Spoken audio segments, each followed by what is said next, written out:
സംസ്ഥാനത്ത് വരും ദിവസങ്ങളിൽ മഴ തുടരും. വിദ്യാഭ്യാസ സ്ഥാപനങ്ങളുടെ അവധി വല്ലതുമുണ്ടോ? അതോടുകൂടി തന്നെ ഈ വർഷത്തെ ഓണം അവധി എങ്ങനെയാണ്?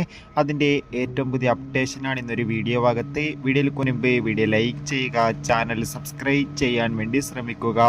സംസ്ഥാനത്ത് ഇപ്പോൾ മഴയുടെ ശക്തി കൂടുകയാണ്. ഇനി വരുന്ന 2 ദിവസവും വിവിധ ജില്ലകളിൽ ഓറഞ്ച് അലർട്ട് മാറി ഇപ്പോൾ യെല്ലോ, അതോടുകൂടി തന്നെ ഗ്രീൻ അലർട്ടാണ് തുടരുന്നത്. അതുകൊണ്ട് എന്നാലും എല്ലാവരും ജാഗ്രത പാലിക്കുക. നിലവിൽ വിദ്യാഭ്യാസ സ്ഥാപനങ്ങൾക്ക് അവധിയൊന്നും പ്രഖ്യാപിച്ചിട്ടില്ല. അതോടുകൂടി ഇപ്പോഴത്തെ ഏറ്റവും പുതിയ ഓണപ്പരീക്ഷ അപ്ഡേഷനും ഒപ്പം തന്നെ ഓണാവധി അപ്ഡേഷനും പുറത്തുവന്നിരിക്കുകയാണ്.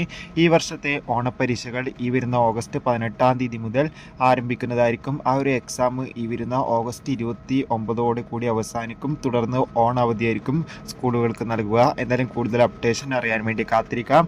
മഴ കാരണം വല്ല വിദ്യാഭ്യാസ സ്ഥാപനങ്ങൾക്ക് അവധി പ്രഖ്യാപിച്ചാൽ ആ അപ്ഡേഷൻ നമ്മുടെ ചാനൽ ഭാഗത്തിലൂടെ നിങ്ങളിലേക്ക് എത്തിക്കും. ആ ഒരു വീഡിയോ കിട്ടാൻ ചാനൽ സബ്സ്ക്രൈബ് ചെയ്യുക. Bye bye.